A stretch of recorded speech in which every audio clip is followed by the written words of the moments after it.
আল্লাহকে দান করো, আল্লাহ তোমাদের ওটা পূর্ণ করে দিবেন।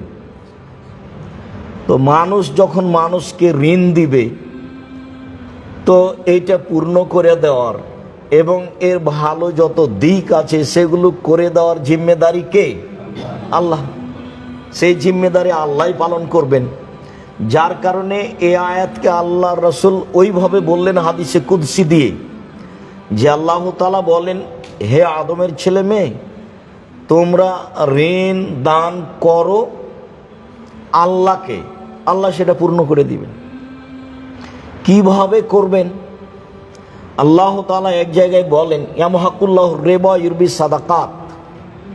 আল্লাহ তাআলা সুদকে সংকুচিত করেন। সুদ খেলে মানুষের অর্থ সম্পদ সংকুচিত হবে, নিঃস্ব হবে, এটা আল্লাহর কথা। আর দান করলে মানুষের টাকা বেড়ে যাবে। মানুষ ঋণ দিলে মানুষের টাকা বেড়ে যাবে। দানের চেয়ে ঋণ অনেক ঊর্ধ্বে।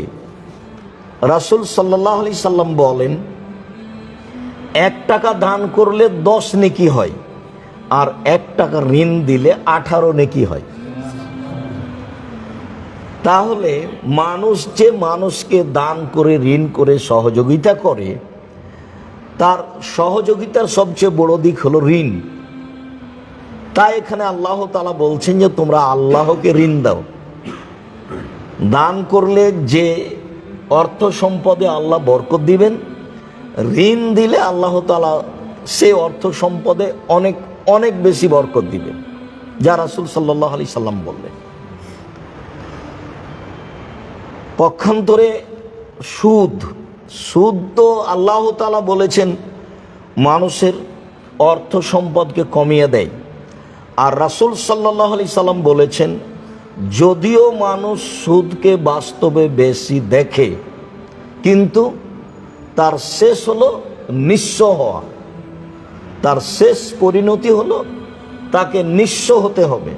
তার প্রমাণ আমাদের এলাকাতে হাজারো আছে, যে যারা কিস্তিতে টাকা উঠিয়েছে পরিশোধ করব বলে কিস্তিতে, তারা এক পর্যায়ে নিঃস্ব হয়ে গেছে, বাড়িঘর বিক্রি করে চলে গেছে। তার একটা প্রমাণ আমার বাসা নদাপাড়াতে এখানে আছে। একটা পরিবার ওই ওদের নিজের